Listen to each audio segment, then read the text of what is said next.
sometimes like if these people weren't with you in the trenches, you really can't decipher like who's really with you like because they're with you or who's rocking with you because of what you bring to the table.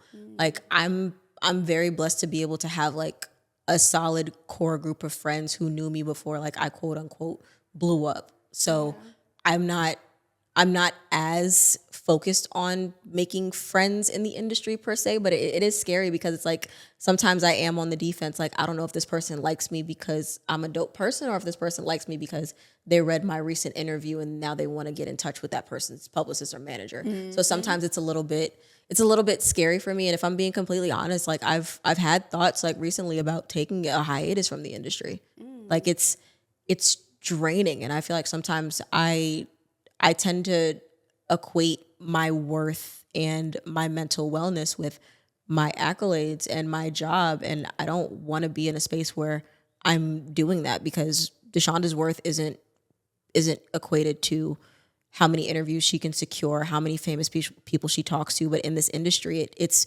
so easy to get sucked in. Even if you say that you're the type of person that doesn't, everybody gets sucked in at some point. At some point. And I don't want to be sucked into that vortex. So if I can just step away for like, I think I kind of want to take like a couple months of hiatus, like at some point, just to bring myself back to center because I don't want to ever be in a place where and it was like this when I was at Essence. A lot of people knew me as Deshonda from Essence, and I hated that so much. Don't get me wrong. Essence gave me so much for 2 years, but I felt like I was really losing myself because everybody knew me as Deshonda from Essence. Everybody knew me as Deshonda, the editor from Essence, Deshonda, the writer from Essence. But I felt like I lost my sense of identity to a point where it's like when people introduced me, they're like, oh, this is Deshonda. She's an amazing editor from Essence. And I'll be like, damn, I hate that. Like I felt like I wasn't back to Deshonda. And right now I feel like I'm in a good place, but I want to keep that good place. And that's why I don't ever, and I don't know if you've noticed, I don't introduce myself as an editor at this person or a host for this person. I just say I'm a culture and entertainment expert, editor, and host, and that's it.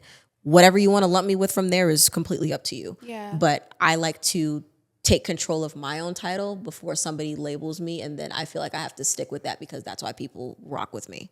Do you feel like you just don't even want to give people titles anymore? Because I've recently gotten into this where if I introduce myself to people and then they're like, oh, what do you do?